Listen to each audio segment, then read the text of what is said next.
O material que a gente vai explorar hoje foi desenvolvido pelo engenheiro Rubens César Pérez. Interessante, né? E nesse nosso mergulho de hoje, acho que a gente pode chamar assim, né? Mergulho, perfeito. A gente vai entender tudo sobre o sistema de comando de incidentes, né? E, em particular, as duas estruturas operacionais, né? Que são, tipo, cruciais, né? Absolutamente. Para uma resposta a emergências que funcionam de verdade, né? É a base, né? Se a gente não tiver essas estruturas bem definidas, a coisa não anda. Exatamente. É como se a gente tivesse, sei lá, tentando construir uma casa sem alicerce, né? Exato. Não tem como, né? Não tem como. E pensando em você que está nos acompanhando, né? Imagine que a gente vai pegar essa coisa que parece, assim, super complexa, né? De gerenciar uma emergência, né? Seja um acidente de trânsito complicado ou um desastre maior, né? A gente vai tentar deixar tudo muito mais claro, né? A ideia é descomplicar, né? Porque a gente sabe que é um tema que pode parecer meio técnico demais, às vezes. Cheio de siglas, né? Exatamente. Cheio de nomes, né? A gente vai tentar desmistificar um pouco isso. E no fundo é sobre organização, né? E coordenação, né? Quando a pressão está lá em cima. Algo que, no fundo, interessa a todos nós, né? Em diversas situações da vida, né? Com certeza. Porque no dia a dia a gente também lida com situações que exigem que a gente seja organizado, que a gente consiga coordenar ações, né? Então, esses princípios, eles são aplicáveis em diversos contextos. Exatamente. E as duas peças-chave que a gente vai esmiuçar aqui, né? O posto de comando, né? Isso. E o centro de operações de emergência, né? Pode até soar parecido, né? Pode parecer. Mas confie em mim. Cada um tem um papel bem específico, né? Ainda que totalmente ligado ao outro, né? Totalmente interligados. E essa ligação entre eles é o ponto nevrálgico, né? É o que fez tudo funcionar. Eles têm missões distintas, né? Mas é a forma como o posto de comando, né? Isso. E o centro de operações de emergência trabalham juntos, que garante que a resposta seja eficaz, né? Naqueles momentos críticos, né? A sinergia entre eles é fundamental. Então, para a gente começar a clarear as coisas, né? Como é que funciona na prática esse tal de posto de comando? Bom, posto de comando, o que a gente pode chamar de QG tático da operação. Ele precisa estar ali o mais perto possível de onde a coisa está acontecendo. Pensa nele como o centro de decisões táticas bem no coração do problema. Entendi. É a galera que tá realmente na linha de frente, né? Resolvendo imediato. Que é isso aí. Tipo, apagar o fogo, né? Literalmente, em alguns casos. A função primordial do posto de comando é colocar em prática o plano de ação do incidente, o famoso PAI. É ali que se decide o que fazer naquele momento. Como conter o avanço da situação, como diminuir os efeitos, como trazer a situação para o ponto de controle. Faz todo sentido. E imagino que precise ser super maleável, né? Extremamente. Porque cada incidente é uma história diferente, né? Sim. E as coisas mudam muito rápido, né? A gente tem que ser ágil, né? Adaptável. A grande sacada do posto de comando é justamente essa capacidade de adaptação. Ele vai se moldando, se reorganizando conforme o incidente evolui e as necessidades vão surgindo.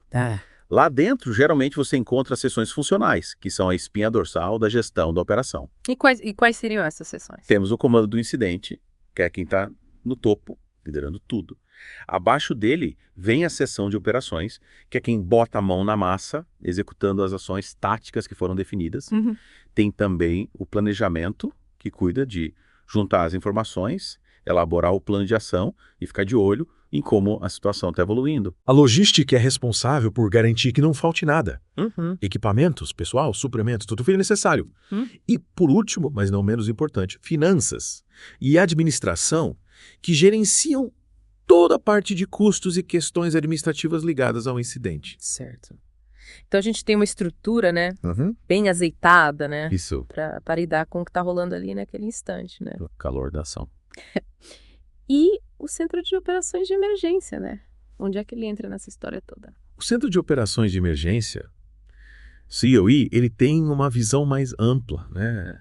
Mais estratégica. Ele não está lá na área de impacto imediato.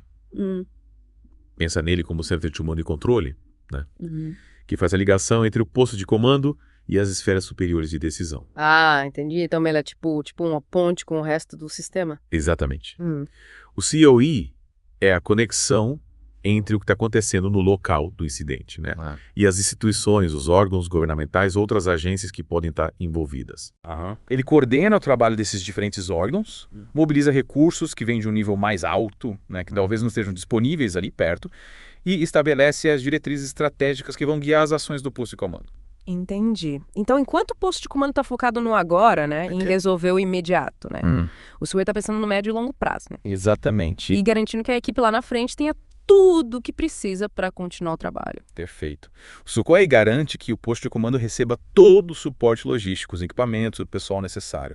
Além disso, ele reúne todas as informações que chegam do local do incidente e de outras fontes, para dar uma visão geral e clara da situação para quem precisa tomar decisões estratégicas em um nível mais alto. E em emergências maiores, como você comentou, qual é o papel assim crucial do COE? Em grandes emergências, o COE se torna a principal interface com o governo em seus diferentes níveis, com a imprensa e com o público em geral. Ele tem um papel fundamental em manter a governança e segurar a continuidade dos serviços essenciais e manter a população informada sobre o que está acontecendo e quais são as orientações. É fascinante ver como duas estruturas com focos tão distintos, né? Precisam trabalhar em perfeita sintonia.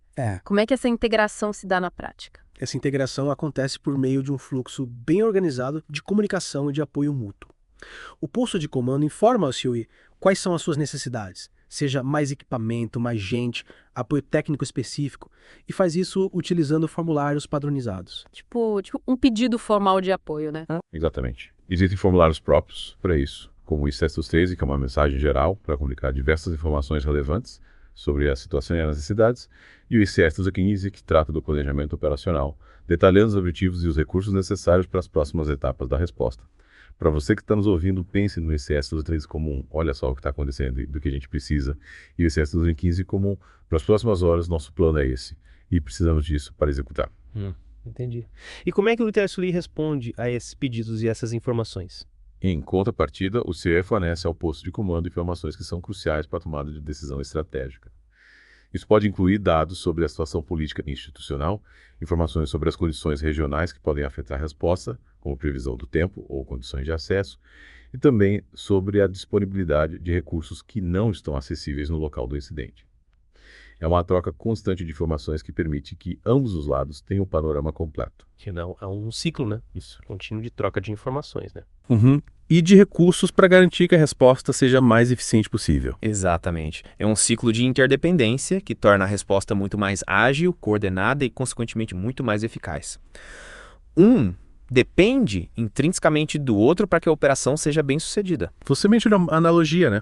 Sim. Bem interessante antes, né? Que ajuda a visualizar essa relação, né? Que é... Enquanto o posto de comando funciona como o centro nervoso da resposta tática, né? Comandando as ações diretas ali no local, o centro de operações de emergência é como se fosse a espinha dorsal da sustentação estratégica, garantindo todo o apoio à coordenação em um nível mais amplo.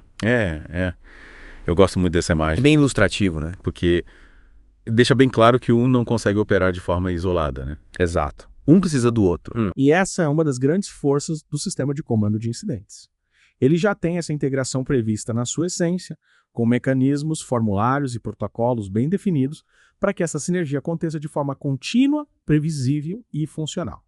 Não é algo que se espera que aconteça por acaso, é estruturado para funcionar. E qual é a principal lição que fica disso tudo, né? Para você que está nos acompanhando hoje. A grande lição é que essa filosofia de trabalho integrado entre uma estrutura tática que age diretamente no local da emergência e uma estrutura estratégica que oferece suporte e coordenação em um nível mais amplo é fundamental para qualquer organização que realmente queira estar preparada para lidar com emergências com competência tanto do ponto de vista técnico quanto organizacional. Então, para você que nos acompanhou nessa nossa conversa de hoje, né? O principal aprendizado é entender que por trás de qualquer resposta, a emergência bem-sucedida, né? Existe essa engrenagem bem azeitada funcionando, né? Isso. O posto de comando, né? Como o coração da ação tática, né? E o Centro de Operações de Emergência como o maestro da coordenação estratégica, né? É uma bela orquestra. É? E essa abordagem estruturada, né? Não é uma formalidade burocrática, né? Ela é pensada para garantir a máxima eficiência, né? Para que diferentes agências, né, e órgãos consigam trabalhar juntos de forma harmoniosa, né? Sim. Sem ruídos de comunicação, né? E no final das contas, para proteger a segurança de todos os envolvidos e da população. É o objetivo final. E para encerrar o nosso mergulho de hoje, fica uma última reflexão para você. Como esses princípios de clareza de papéis, de comunicação eficiente e de coordenação bem definida, que a gente viu no sistema de comando de incidentes, podem ser aplicados em outras situações complexas que você enfrenta no seu dia a dia. Uma forma de pensar sobre como uma boa organização faz toda a diferença, mesmo fora de cenários de emergência. É um convite para a gente levar esses aprendizados para além das emergências e aplicar na nossa vida como um todo. É isso aí. É isso aí. Valeu! Valeu!